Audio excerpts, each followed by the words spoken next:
রমাদান মাস উপলক্ষে বিশেষ যে ২৭টি আমলের কথা আমরা বলতে চাই, তার প্রথম আমলটি হলো চাঁদ দেখা। রমাদানের দ্বিতীয় আমল হলো সবচেয়ে গুরুত্বপূর্ণ আমল, সেটা হলো সিয়াম সাধনা, রোজা রাখা। প্রত্যেক প্রাপ্তবয়স্ক সুস্থ মস্তিষ্ক সম্পন্ন নারী এবং পুরুষ তিনি যদি মুসলমান হয়ে থাকেন, তাহলে সেক্ষেত্রে তার উপরে আল্লাহ রাব্বুল আলামিন রমাদানের দিনের বেলায় রোজা রাখা, সিয়াম সাধনাকে ফরজ করেছেন। নাম্বার ৩, রমাদান মাস উপলক্ষে রাতের বেলায় তারাবির নামাজ আদায় করা।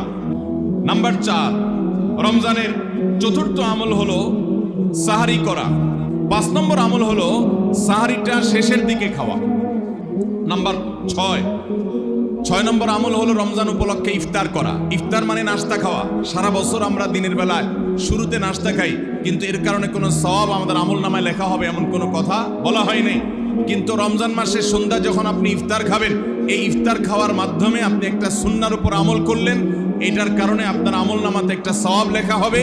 সওয়াবের আশা যদি আপনার থাকে, ইফতারের নিয়ত যদি আপনার থাকে, তাহলে এর মাধ্যমে আপনি সওয়াব লাভ করবেন। এই ইফতার করা এটা রমজানের একটা গুরুত্বপূর্ণ সুন্নাহ। ৭ নম্বরের আমল হলো ইফতারটা তাড়াতাড়ি করা। ৮ নম্বরের রমজানের আমল হলো ইফতারের দোয়া পড়া। ৯ নম্বরের আমল হলো ইফতার এবং সাহারি উভয়টাতে খেজুর খাওয়া। ১০ নম্বরের রমজানের আমল হলো দিনভর বেশি বেশি দোয়া করতে থাকা। ভাইরা আমার, রোজাদার ব্যক্তির দোয়া আল্লাহ রাব্বুল আলামিন ফিরিয়ে দেন না। রোজাদার ব্যক্তি দিনভর আল্লাহর কাছে দোয়া করতে থাকলে সে দোয়া কবুল হয়। ১১ নম্বর রমজানের বিশেষ আমল হলো সকল প্রকার পাপাচার বর্জন করা। কারণ রমজানের রোজার উদ্দেশ্যই হলো আমরা যেন পাপাচার বর্জন করতে পারি। ১২ নম্বর আমল হলো পাপাচারের মধ্যে আবার বিশেষ করে মিথ্যা কথা, মিথ্যা কাজ, প্রতারণা ২ নম্বরই, এগুলো পরিহার করে চলা। এগুলো অন্য সময় তো পরিহার করতেই হবে, রমজানে আরো বিশেষ গুরুত্বের সাথে পরিহার করতে হবে। ১৩ নম্বর আমল হলো স্পেশালি ঝগড়াঝাটি থেকে বিরত থাকা। ১৪ নম্বর বিশেষ আমল হলো সাধারণ যত আমল আছে, সাধারণ যত ভালো কাজ আছে, সেই ভালো কাজগুলো এই মাসে সবচেয়ে বেশি গুরুত্বের সাথে করা। ১৫ নম্বর আমল হলো খুব গুরুত্বের সাথে ইস্তেগফার করা, আল্লাহর কাছে গুনাহ মাফ চাওয়া। কারণ আপনারা জানেন রমজান মাস এসেছে আমাদের গুনাহগুলোকে মাফ করাবার জন্য। ১৬ নম্বর রমজানের বিশেষ আমল হলো রোজাদারকে ইফতার করানো। নবী করিম সাল্লাল্লাহু আলাইহি ওয়াসাল্লাম বলেছেন, মান ফাত্তারা সাইমান ফালাহু মিথলু আজরিহি মিন গায়রি আন ইউনকাসা মিন আজরিহি শাইআ। যদি কেউ কোনো রোজাদারকে ইফতার করায়, আল্লাহ রাব্বুল আলামিন ওই রোজাদারের রোজার কারণে তিনি যে সওয়াব পেয়েছেন তারটা তিনি পাবেন। অতিরিক্ত বোনাস হিসেবে যেই লোকটা ইফতার করালো রোজাদারকে, আল্লাহ তাআলা তাকে সমপরিমাণ সওয়াব দান করবেন। ১৭ নম্বর রমজানের স্পেশাল আমল হলো যে রমজানের বিশেষ গুরুত্বের সাথে কোরআন তেলাওয়াত করা। কারণ রমজান মাসের পরিচয় দিতে গিয়ে আল্লাহ তাআলা কোরআনে বলেছেন, শাহরু রমাদান আল্লাযী উনজিলা ফীহিল কুরআন। রমজান এমন মাস যে মাসে কোরআন নাজিল করা হয়েছে। এই কোরআন দিয়ে রমজানকে আল্লাহ পরিচয় দিয়েছেন। রমজান মাসের মর্যাদাই হয়েছে কোরআনের কারণে। এই জন্য কোরআনের সাথে রমজানে বেশি সময় কাটাতে হবে।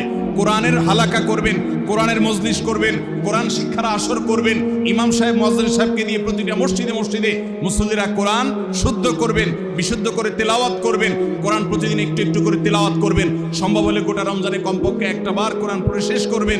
১৮ নম্বর আমল হলো কোরআন তেলাওয়াত করার আমল। আমরা সবাই জানি, কিন্তু কোরআন রমজান মাসে নবী করিম সাল্লাল্লাহু আলাইহি ওয়াসাল্লাম শোনাশুনি করতেন, এটা আমরা অনেকে জানি না। জিবরিল আলাইহিস সালামের সাথে নবী করিম সাল্লাল্লাহু আলাইহি ওয়াসাল্লাম কোরআন শোনাশুনি করতেন। তিনি জিবরিলকে শোনাতেন, জিবরিল তাকে শোনাতেন। এই জন্য রমজান মাসে আপনি কোরআন তেলাওয়াত করে আপনার স্ত্রীকে শোনান, স্ত্রী তেলাওয়াত করবে, আপনি শুনেন, আপনি অন্য কারোর সাথে এভাবে শোনাশুনি করেন। এইটাও রমজান মাসের বিশেষ গুরুত্বপূর্ণ। ১৯ নম্বর আমল হলো সাদাকা করা, দান করা। ২০ নম্বর আমল হলো সাহরি খেতে আমরা যখন উঠি তখন একটু তাহাজ্জুদের নামাজ পড়া। ২১ নম্বর আমল হলো আল্লাহ যাদেরকে সামর্থ্য দিয়েছেন তারা উমরা করবেন। ২২ নম্বর আমল হলো রমজানে দিনের বেলা রোজা রেখে বেশি বেশি মিসওয়াক করবেন। ২৩ নম্বর আমল হলো রমজানের শেষ 10টা দিন ইতিকাফে বসে যাওয়া। যাদের তৌফিক আছে মসজিদে ইতিকাফে বসে যাবেন। ২৪ নম্বর আমল হলো রমজানের শেষ দশকে বেশি বেশি ইবাদত করার চেষ্টা করা। ২৫ নম্বর আমল হলো লাইলাতুল কদর তালাশ করা। ২৬ নম্বর আমল হলো লাইলাতুল কদরের দোয়া পড়া। লাইলাতুল কদর যদি আমরা পেয়ে যাই, মনে হয় যে এটা লাইলাতুল কদর হতে পারে, তাহলে একটা বিশেষ দোয়া পড়া। দোয়াটা হলো আল্লাহুম্মা ইন্নাকা আফুউন তুহিব্বুল আফওয়া ফাআফু আন্নি। ২৭ নম্বর এবং সর্বশেষ আমল হলো রমজানের শেষে ঈদের চাঁদ দেখা যাওয়ার পর অথবা ঈদের চাঁদ দেখা যাওয়ার একদিন আগেও করা যায় ফিতরা আদায় করা, গরিবদের বাসায় খাদ্য পৌঁছে দেওয়া।